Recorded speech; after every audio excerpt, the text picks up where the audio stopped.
Okay, this is best practices and possible pitfalls when hiring freelancers and outsourcing projects. My name is Jim Coutu. I work at both vWorker and Gator Data. This presentation is really kind of text heavy. I'll have a PDF available so you can go ahead and get all the information there. Basically, what this talk is about is the process of hiring a freelancer and common pitfalls during the process.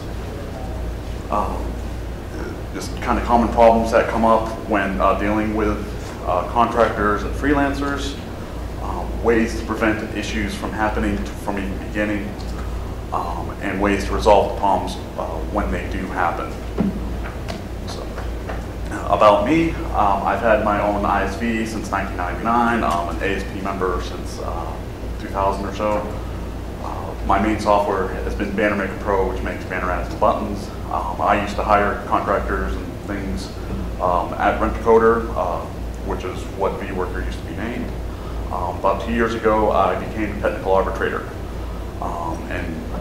Basically, I've been a technical arbitrator. And, technical arbitration is basically project divorce court. This is where projects go to die, or people just can't figure out between the employer and the worker what's going on. It's really a unique perspective of project management because we're a neutral party. If you're viewing arbitration from like an employer's perspective, they have their own way of looking at things. Workers have their own way, and it's very unique. I don't know of any other position that's kind of like this. When the projects come into arbitration, they can come in for any reason. An employer or worker can bring them in, and at vWorker, we basically, once you get a worker, you escrow the funds. So both parties have an interest in getting those funds that vWorker is holding. So I'm going to give you some kind of horror tales about how when things go bad. I just wanted to say that most projects don't get to my level of arbitration. At any given time, only about 2% of projects are in technical arbitrations. And I've arbitrated over 800 projects in 2 years. And I've seen basically every way that a project can go bad. I really like to hope, because they can go pretty bad pretty quickly. There's several common reasons for the projects coming in to a technical arbitration. Contract issues. What did you guys agree to do? You mentioned escrow. Does the person paying have to pay for or put the money into escrow at the start of the project or at the start of arbitration? It goes in at once you accept a worker to work on your project, the project goes, you escrow the funds at that time. And then work begins. The work can't begin until the money's escrowed. Thank you. So one of the main issues is our contract issues. What's the contract? What did you guys agree to do? The contract can change very quickly depending during any conversation. And that's going to be tricky, and I'll kind of go through and give you some examples of that.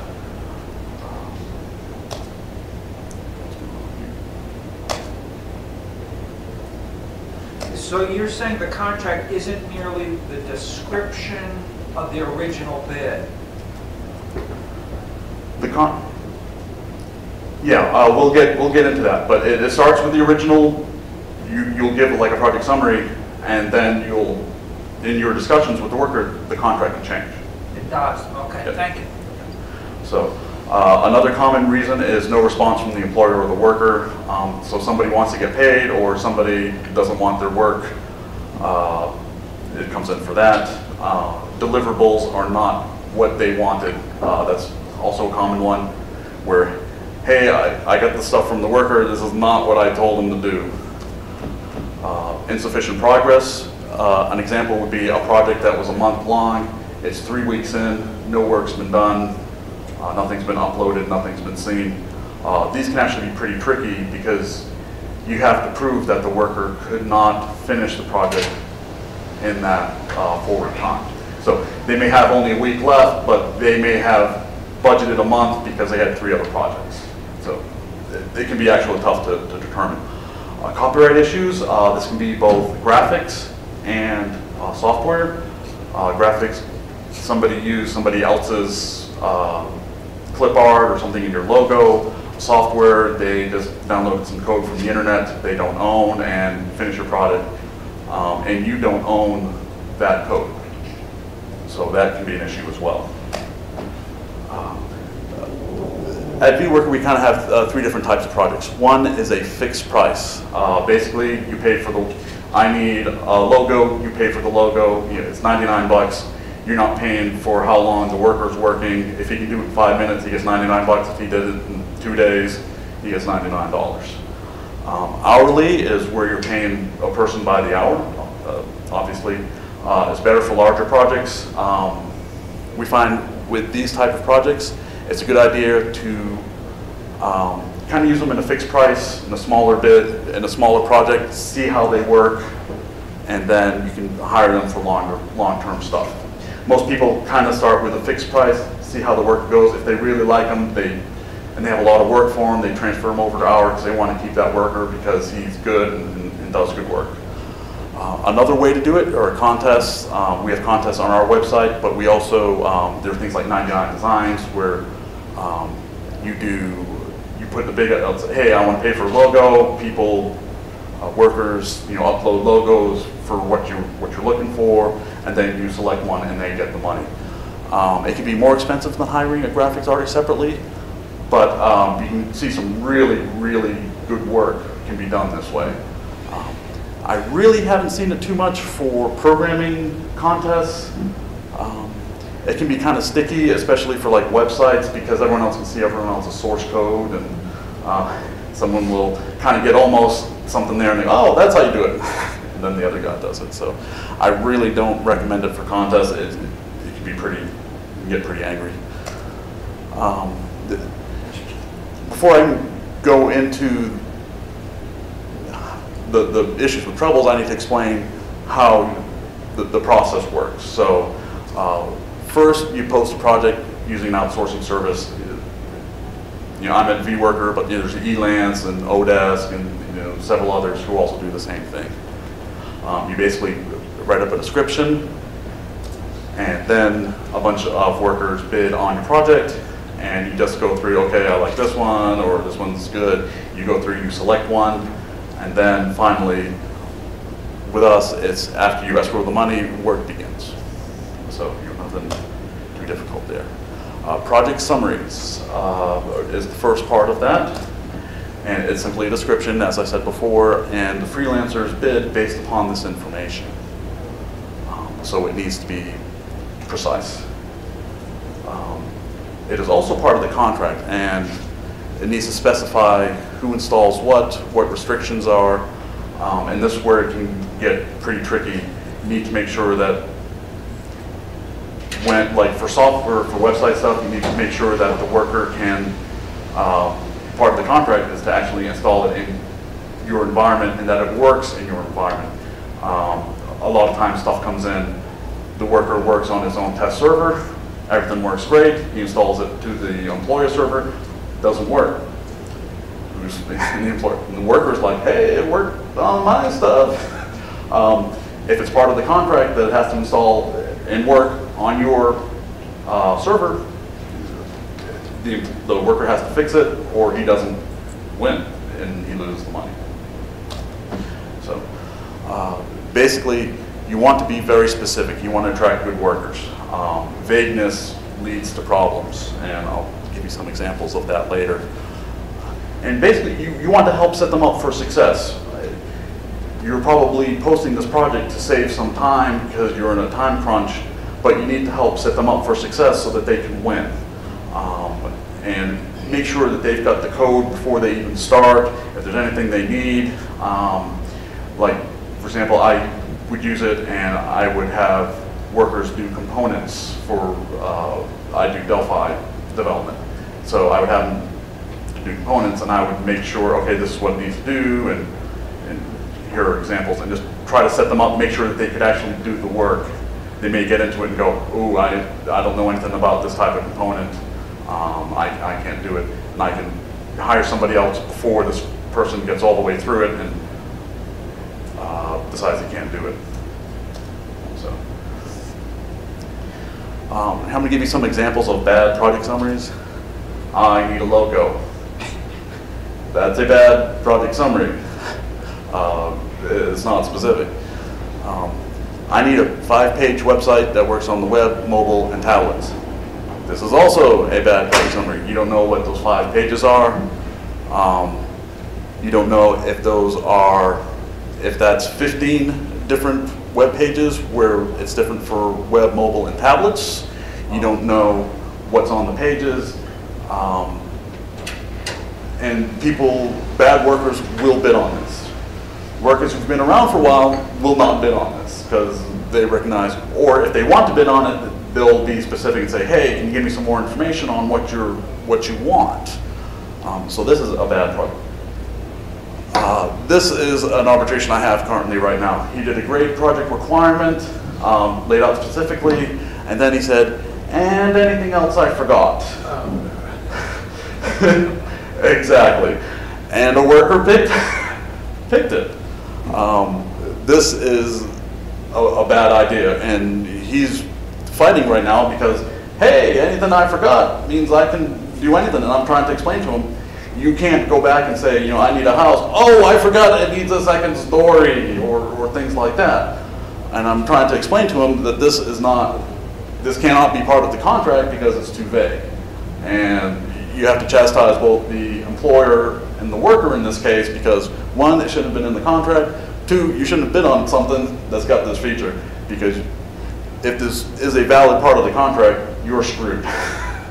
Because he can just change it, I forgot, oh, and I wanted a Facebook clone as well.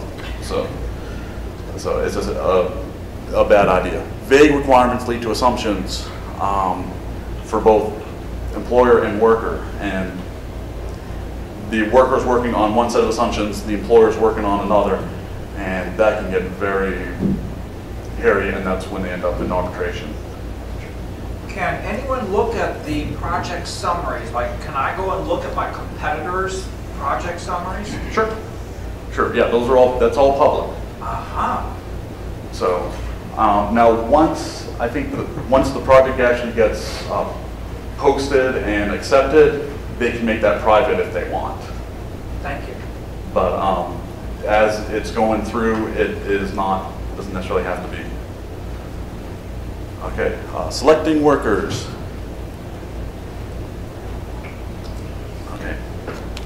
You want good responses. You want someone who's asking good questions about what you've posted.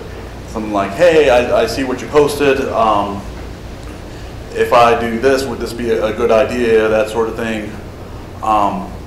At vWorker, we do have like project spammers. These are teams that just try to get all the work that they can, and you're just kind of setting up a queue of stuff to work on. And they may have somebody who just goes in, hey, I can do that. I can do that, no problem. Look for very generic responses that are not specific to what you've posted.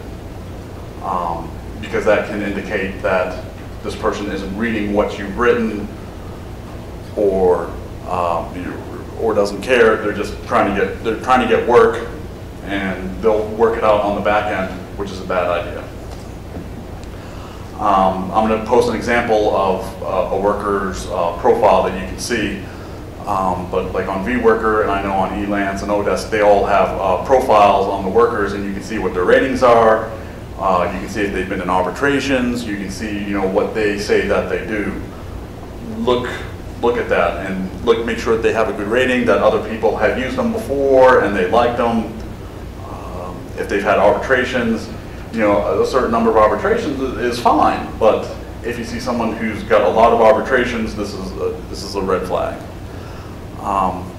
Look on their profile. Look at their skills. If they have too many skills in different categories, this is also a red flag. Someone who says, oh, I do logos and I do assembly work and I do SEO and writing and PHP and all this other stuff, that's a red flag.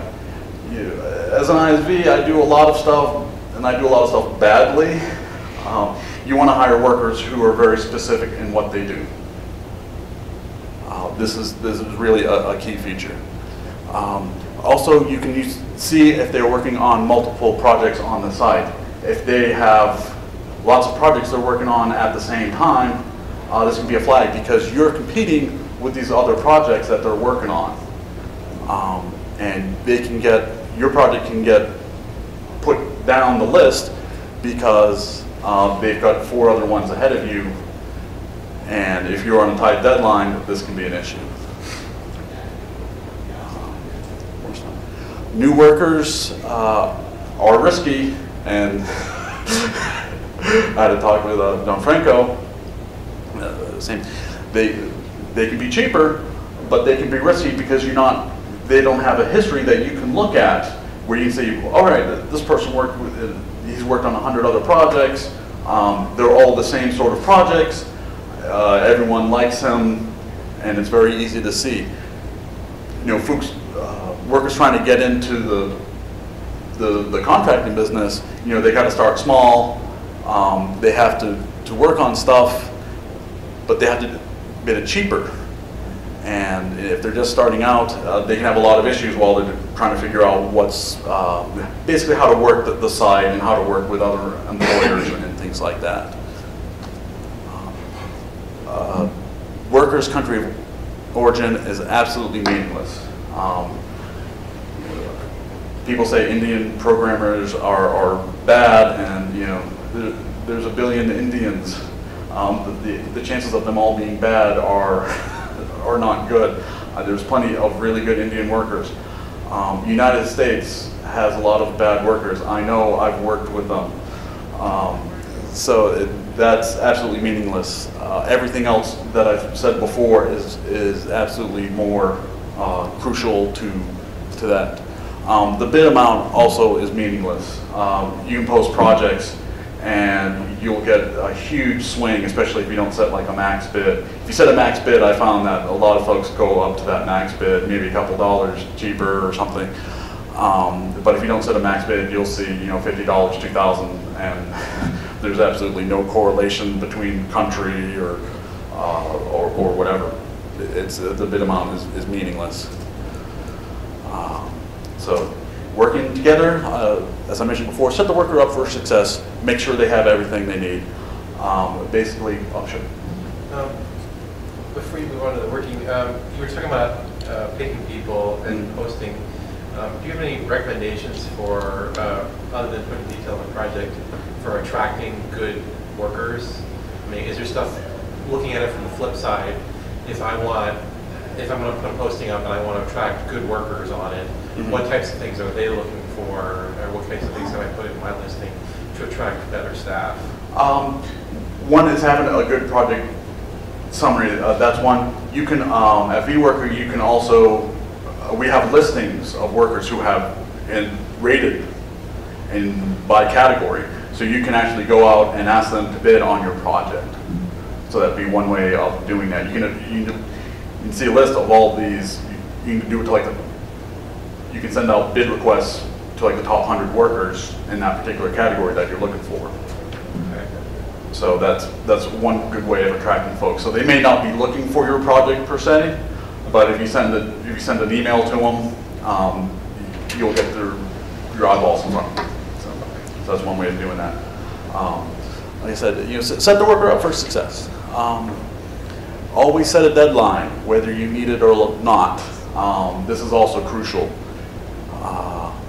You are competing with, this contractor may have 3 or 4 projects going on. You are competing with those other projects. If you are not setting a deadline, he can send yours out to the bottom of the list with no problems, because he's not going to get any issues if it comes into arbitration because you didn't set a deadline. Sure. So another question regarding the deadline. So when you hire, do you typically break the work up into smaller chunks and have those be like individual projects, or do you have milestones and and payments associated with those milestones? I mean, I've never not used any of your sites, so I don't know how they're set up. Okay. You can do it in several different ways. You can, for smaller stuff, you really don't have milestones. So if you're doing small projects, milestones would be useless. If you're doing bigger projects where you're like maybe doing a whole conversion from a game from one platform to another, you may want to set milestones for that. And they can even just be informal milestones, so just so that you can see what work's done. Generally speaking, I do not recommend releasing funds on a fixed price project until the very end. Because is there an approximate time frame that you recommend that's good to scope? I mean, a month or 2 weeks or 2 months, or I mean, what kind of range is it? It all depends on the project. It's really hard to say because I see projects that are literally $5 all the way to 12,000. So it really all depends. So some of those projects may be 6 months or more. Yeah, some of them are going out a year or two. Wow. Okay. So for something like that, you may be better off hourly, and I kind of alluded to that. If you're doing a big project like that, hourly and make sure that you get and see their work may be a better way to go. Because, for example, say it's a year-long project, this worker isn't getting paid for a year if there's no milestones or anything set up. So if it's a huge project like that, I would say set milestone, and you can set payments based upon those milestones. Okay. But for smaller stuff, I really don't recommend it. Next is always maintain communication. Not hearing from a worker for a while is an obvious red flag. He's either doing something else, he could have lost internet access, maybe not be his fault. There was a case about a year and a half ago, Egypt shut down the internet for the entire country, and I had 3 or 4 projects in arbitration with Egyptian workers or employers or both. So I just kind of notified the employers or workers in that case, hey, he can't do anything in this case. He's stuck, and in this case, everyone was fine with just waiting on deadlines and things. But not hearing for a while is an obvious red flag, and you'd be surprised at how many people don't realize that. Make sure that the worker is showing you the work. Set milestones if you need to for bigger projects. Even if it's just the exceed, hey, this is what I've done so far, just so you can take a look and make sure work is progressing and to your satisfaction. That's always a good thing to do. Crucial is watch for changes to what you want delivered. Correcting things earlier on is better than trying to fix them later. So again, it's really a lot more work up front, but it pays off in the end. This was the worker I chose, and when you click the link, you see their profile. And he's got a 9.91 worker rating, so that's excellent. So that's a good sign. He's ranked very high. He's been on the site for a while, so he's not a newbie. He's done 353 jobs, and he has not lost any arbitrations. So that is an awesome work. I will tell you right there. If he had lost any, you could view what he lost and rewrite a blurb just about what happened and why he lost the arbitration. He stated that his English is a second language, and his area of expertise is all Adobe software. So he's very limited. He's not trying to do a bunch of things at once. I just do Adobe stuff. He does lots of projects. The only red flag at this particular time would be he's got 5 jobs in progress, which is kind of right in the middle there. So that's a red flag. So if you actually hired him, you may want to, if you were interested in hiring him, you'd have to say, hey, I see you got 5 projects at a time. Do you have time to do this? If you really wanted him to do the work, say, hey, maybe let's wait until later, or find out if he needs a longer deadline or something. he seems to manage them very well. So this is an example of a really good profile. Jim, what is previous slide? What did self-mediate under mediations and arbitrations? It says self-mediated 3. Okay. Okay. Basically, there's kind of 3 ways to do arbitration, and I probably should have mentioned that. The first way is self-mediation, where you don't go through an arbitrator. You both want to quit the project. The employer doesn't want to accept the work 100%. Say the worker got halfway through and said, "Oh, I can't do this." You said, "Hey, I really like the work. You know, I'll give you half." And so you both agree to do that. So that would be the self-mediated. We actually limit self-mediations to 20% of their projects. So if you see someone who's going into self-mediation a lot, that's also a red flag, because that's someone who's having trouble finishing the work at that point. He's been in 20 total arbitrations, but he hasn't lost any. Sometimes projects just go to arbitration because they're waiting to hear from somebody, or he may not have ever been. There's kind of another layer before they get to technical arbitration, which is what I do, and it's just kind of, "Hey employer, what's going on?" or "Hey worker, the employer's waiting to hear from you," and that's maybe what those were. So he hasn't lost anything. So that's kind of what those are. 20 out of 353 isn't a red flag. No, not at all. At any given time, I think there's 10% of projects in arbitration for regular arbitration, and that's just kind of, usually it's just very simple, and those only go in for a day or so. Those are, "Hey, I just need to hear from you," that sort of thing. "Hey, I have an issue on this contract thing. I want to extend the deadline," or even if you want to like change the contract, "I need to give the worker more money because we agreed to do more work, so I need to escrow more money." So you can go into arbitration for anything. It doesn't necessarily mean that there was a dispute. When you said you talked to the various workers, you didn't mean on the phone, you meant through email. That's correct. Thank you. That's correct. Generally, when someone posts a project, they send you an email saying, "Hey, I'm going to bid on your project. I just want to make sure before I do if my understanding is correct." So just not necessarily phone. You can do phone calls, but we say if you're doing phone, make sure you summarize it and have the person agree that what you talked about. Because for myself as an arbitrator, if I need to go and do forensics, basically to see what happened in this project, I need to see all the communication. So when I do arbitrations, I'm looking at all the communication that's happened between this employer and this worker and kind of what goes on. And it's really interesting to see, because it starts out, "Oh, hey, you guys are doing great, this is wonderful stuff," and then, "What the hell is this?" So you see how they go bad, and they can go bad pretty quickly. So with arbitration, do you typically award one party or the other, or do a partial, or? Typically, we do not.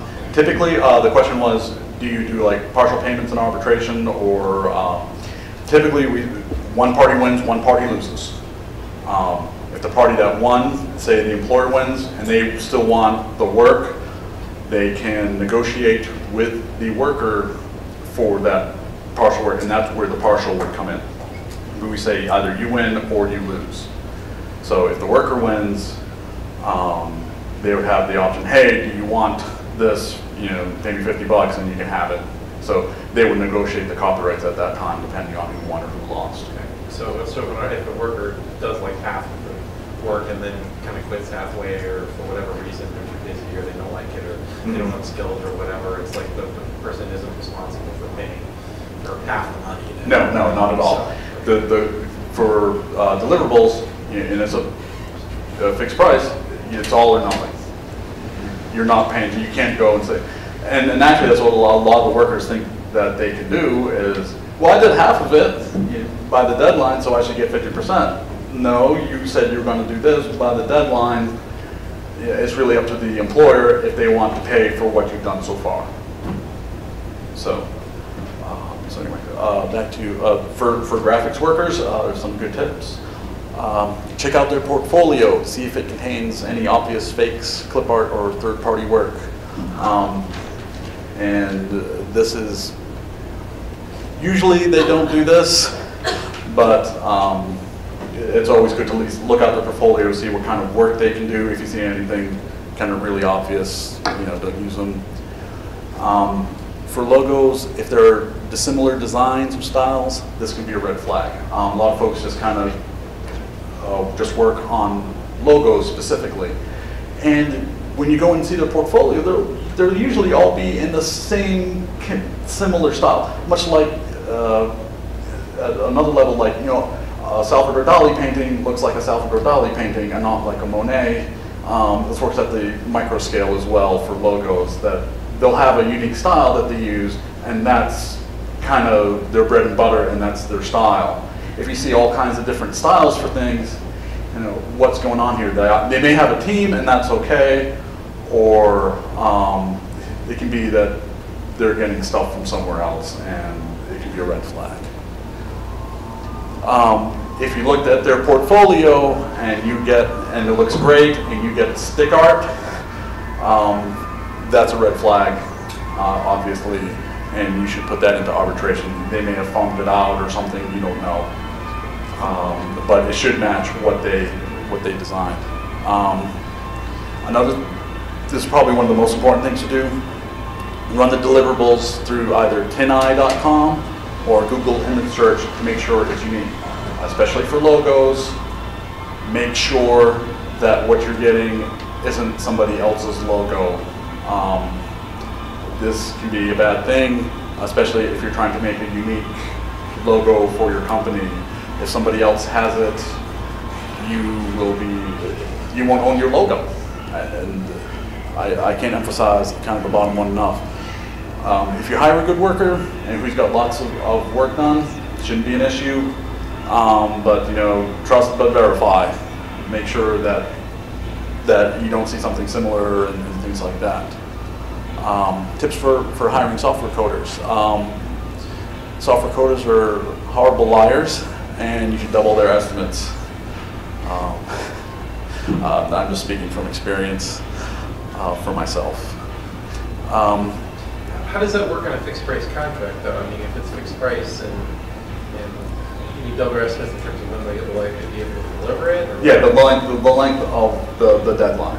And actually, as part of the project summary, we actually state, that programmers are horrible liars and that you should double their estimates. So if worker says he can do it in a week, set the deadline for 2 weeks if you can. If you need it in a week, make sure you can do it under that, and just really hammer home that I need this in a week. If I do not get this in a week, we're going to arbitration.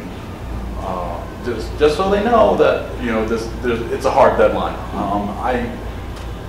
About a year ago, I did have a project where the deadline was extended 26 times.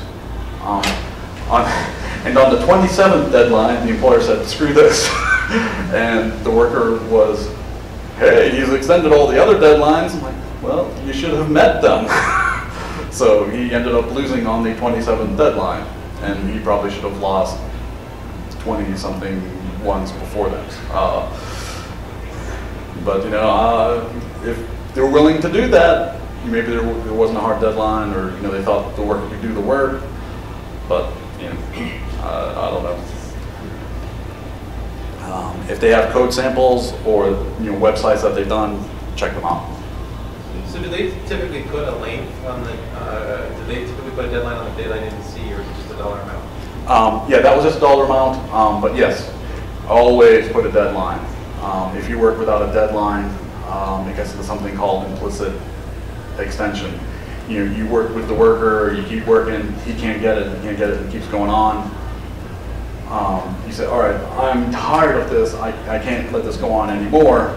You put it into arbitration, we say, well, you never set a deadline. The worker doesn't have a deadline to finish this work. This is implicit that he can continue working. So you either need to set a new deadline or you can pull out of the project. So based on your experience, are there time frame, like 2 weeks or a month or typical time frames that you think work better than others? Yeah, again, it's all project related, so it's really hard to say. For logos, it may be a week. For small software projects, it may be a couple weeks. Small websites, 2 weeks. It really all depends on the worker. It depends on, if you know exactly what you want and the worker sees it, and, oh yeah, that's real easy. It really all depends. And the worker is supposed to suggest a deadline, and really you need to negotiate that with them. So is that something you put in your original bid request, or is that something that the worker comes back with? You put it in your original bid request, but you really should get confirmation from them, hey, I need it by this deadline. Can you do it by then? Do you need more time? And just kind of make sure. If he goes past the deadline, and you're fine with that, set a new deadline. So, okay, all right, when can you have this done by, and set a new deadline. And if you start seeing it really start slipping, be firm with them and just say, hey, I need this done by this date. If it's not done by this date, we're putting this into arbitration, and I'm not going to accept the work. So that's very important, actually. Another thing for software coders, make sure that their deliverables do not contain third-party libraries that you did not ask for. This can be an issue if you're going to sell the software. We kind of have a little legal agreement that we attach to the project summary that says the employer will own all code that was delivered. So, it can literally be you just using jQuery. You need to make sure that if it was in the project summary, there's fine. But if they decided to use jQuery and you said HTML, you could hit them on that if you wanted to.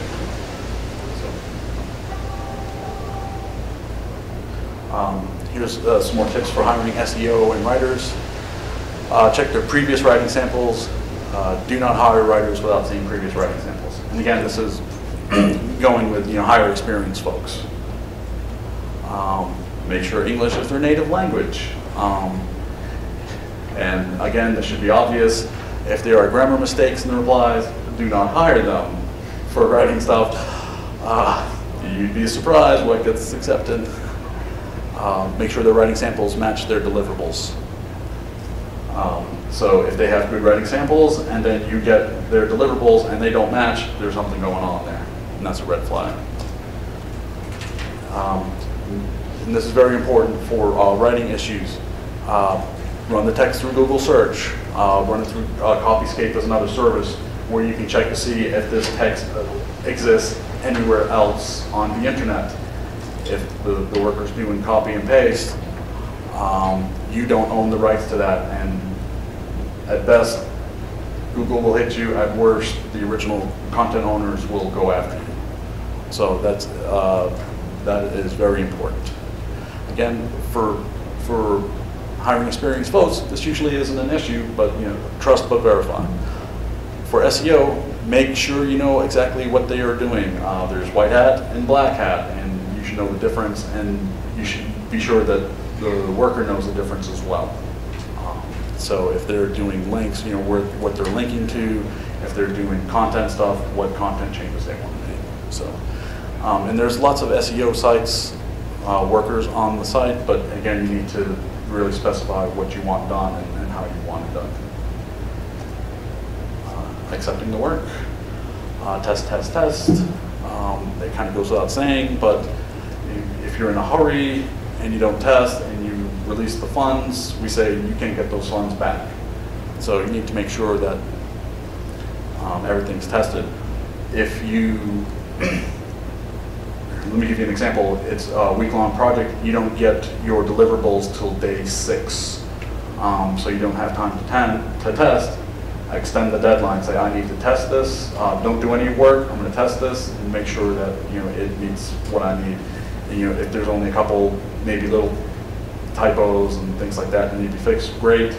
Don't have them do any work. Just extend the deadline. Say, hey, just fix these things. If there's major issues and you don't think it's not meeting your deadline and you need to meet somebody else's deadline, say, sorry, you didn't deliver this in time. I didn't have time to test. So make sure, so I kind of did this before, make sure it works in your environment, and that's part of the contract. Determine who's installed the software, and again, this is usually part of the project summary. And make sure that you get all source files and check them out. We had somebody here whose project was, the title was, I need this project done in C#. He tests the work, everything's great. He's testing the EXE, he gets the source code, and it's C++. All right.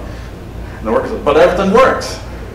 And no, it was specifically part of the contract. So make sure you check, and you check them. And double check all source files to make sure the items were not used without permission. Here's some additional comment. This is kind of, that was primarily kind of the whole process. This is kind of common problems associated. What is the contract? And I'm going to go through that in a little bit more depth. Communication difficulties, cultural differences, which are related to communication difficulties, and then employees have issues with workers, and workers have issues with employers. Go through and discuss those. And copyright, which we've already kind of talked about. This is what we say the contract is at vWorker. The contract's made of the following: everything that was listed on the project page, and then anything on in your communications that both parties agreed to. And the kind of the key is both parties agreed to. These things are not part of the contract. Anything you meant to put in the contract but neglected to. Everything else I forgot. From our previous example, stuff that was communicated offsite. As an arbitrator, if stuff was done offsite and there's no communication on the project that I can see, I can't rule on it because I don't know, stuff can be faked. Basically, we say everything has to be done on site. And anything that was not agreed to be done by all parties. And again, get everything in writing. If you have a phone call, write it up in email and post it to the site. Here's an example of contract. I need a 5-page website done in PHP. Let's say it actually explains what it says. The worker responds, I can do this in Perl. The employer accepts the bid. What's the contract? Anyone want to have some guess? It could be. It should actually be PHP. If the employer brought this in, the employer never, the worker's changing the contract in that second. If the employer said, okay, and accepted the bid, it would then be Perl. If he didn't say, he may not have seen it. I'll check the communications to see if it ever came up later, but this contract would be PHP because the worker changed it but did not get accepted. If he said, I can do what you need in Perl, is this acceptable? And the employer doesn't reply, the answer is no. Now, it may not be an issue, but this type of stuff comes into arbitration at all time, a lot. Communication difficulties, worker not responding, not delivering the work, that's kind of basically an insufficient progress issue. If you're having to repeat the same thing over and over, you may be dealing with someone who's incompetent. Hey, you need to fix this piece. They upload new deliverables and it's still not fixed, and they're not explaining why it's not fixed. This is something you need to do quickly. Disagreement over contract items, which is kind of what we alluded to earlier. Here's kind of some ways to solve. This comes up again. Always double your programmer estimates. Be clear on the project summary. And you need to be firm. Some people don't want to rate workers badly. You know, they want the project to go well. If you're having trouble, this is something that other people need to know, and don't feel bad about being firm. Basically, don't be soft. These are common issues that employers have with workers. I'm trying to speed this up here. Spend that time. No communication, the worker disappears. That's actually fairly common. Sometimes they don't do the work. They don't want to admit that they can't do the work, so they just don't stop responding. Those are easy to fix, but it takes a couple days to, we give them a couple days to respond, to let them know, and some of them will deliberately not respond, but they get actually a worse rating. So this is another issue. You didn't specify how to do it, so I did it the way I wanted. It's the kind of one issue. Bait and switch. You hire someone who has good questions and they look competent, but if it's a team, they may farm it out to a less competent team member. So you're having all kinds of difficulties with what was done. Bait and switch is also fairly common. Incompetence usually comes up. Part-timers is usually a time issue. And again, it can also happen with people taking too many projects. Can or won't say no is more of a cultural issue, which kind of dovetail into this. Cultural issues really manifest themselves as communication issues. And what happens is, in certain cultures, it's impolite to say no. And so you may want something done or something fixed. They may not know how to do it, but they're not going to say no, so they're going to try to do it, and they're going to get frustrated, and you're going to get frustrated with them. And that's kind of what will happen. Other cultures have the exact opposite problem. They'll say no, and what they think of you for asking for additional work is kind of the exact opposite problem. But I was working with one of my coworkers. I was showing him the slide, and he's like, "Yeah, but I was talking to him. I really don't see cultural issues that much. If you're dealing with experienced workers, they may have already gone through that process of learning to say no, because you kind of have to do that. And the same thing with the people who have no trouble saying no. If they have no trouble saying no, it can come across as really rude. And then it destroys the relationship. The employer doesn't want to work with them. And it's really an issue with new workers, and it manifests as communication issues, or this person's a jerk, or this person's incompetent. With experienced workers, even if they have these cultural issues, they've evolved and learned how to either say no or say no politely. So that's really hiring more experienced folks. You're really not going to have the cultural issues. Workers also have issues with employers, and it's good to see it from the other side, so you know what they have to deal with. Feature creep. Because I know I've done contracting as well. People, oh yeah, it would be great if you do this, if you do this. Especially on fixed price. Hourly, okay. I'll do whatever you want. But if it's on a fixed price stuff, adding additional work to the contract that the worker didn't bid on, you're cutting into his profitability. Again, workers have the same thing. Sometimes workers, employers will say, hey, this is all great, and they never release the funds. So now you're preventing the worker from getting paid. And some employers really don't have a problem with that. That's just rude. Too busy is also another issue. They can't do testing. They're trying to farm up this work to get this work done.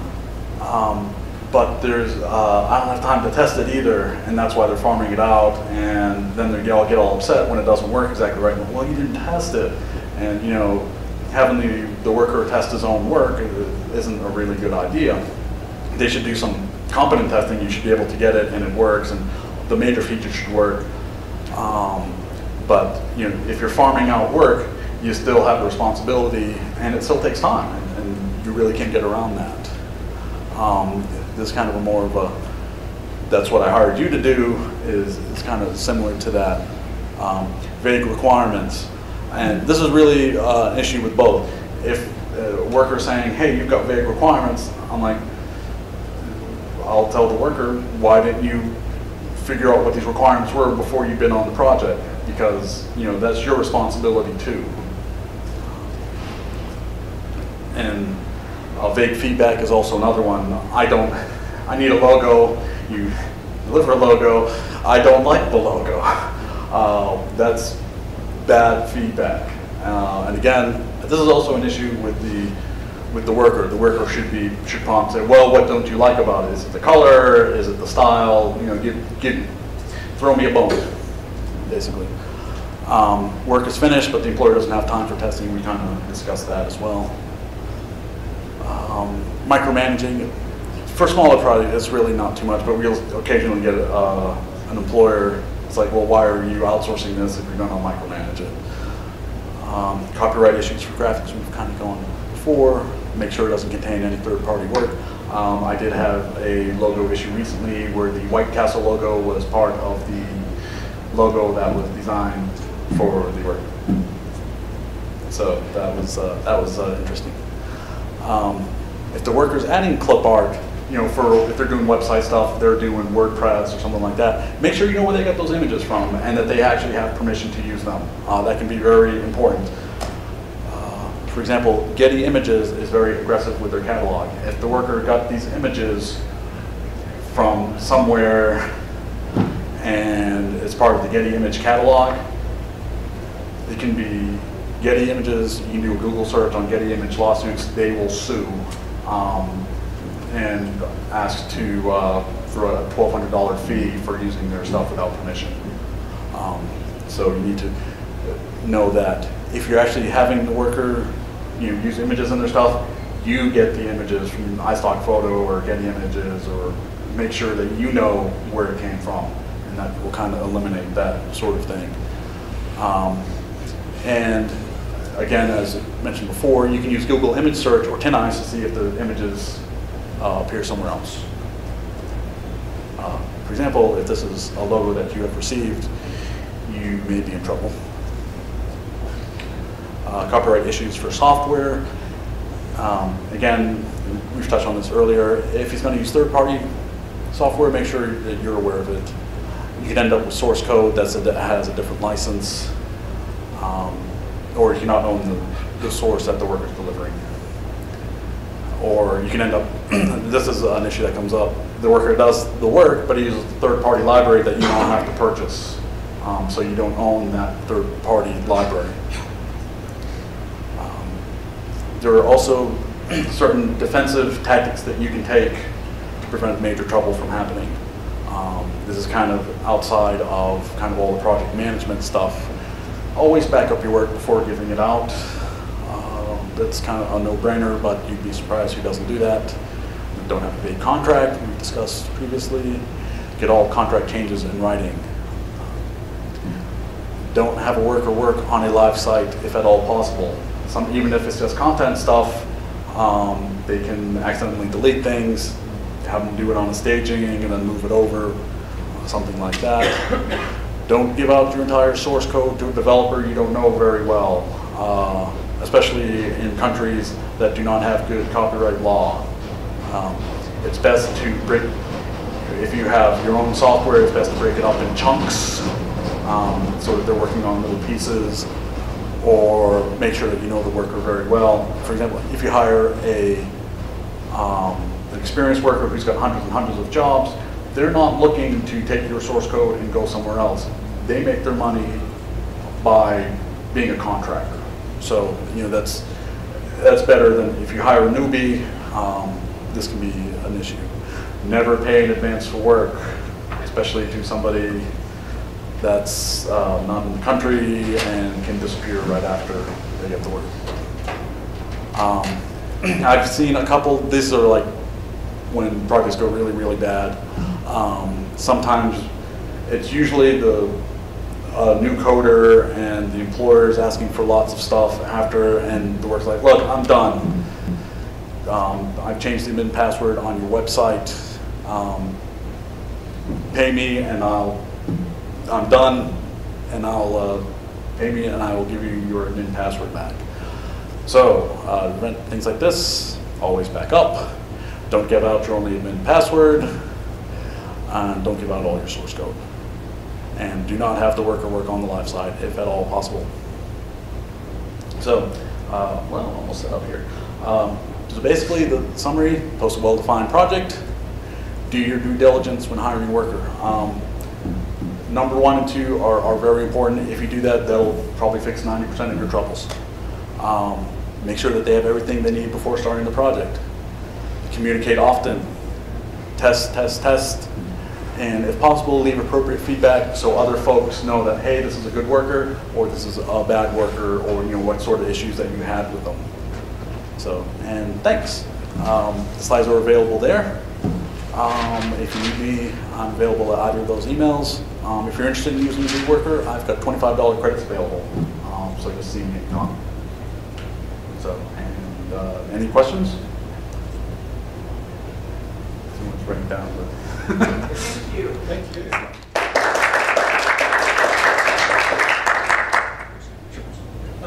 Can you comment at all on, you mentioned there's the Odesk and VLance and some other ones. Can you mention, what advantages vWorker has? Is there particular types of staff that vWorker versus Odesk? Can you comment on where your sort of point of specialty is? And really, our point of specialty is that our arbitrations are free. So even if you have a $5 project and you didn't get what you wanted, you can put it into arbitration. Odesk is, I think, strictly pay for time. Elance does have a combination of stuff.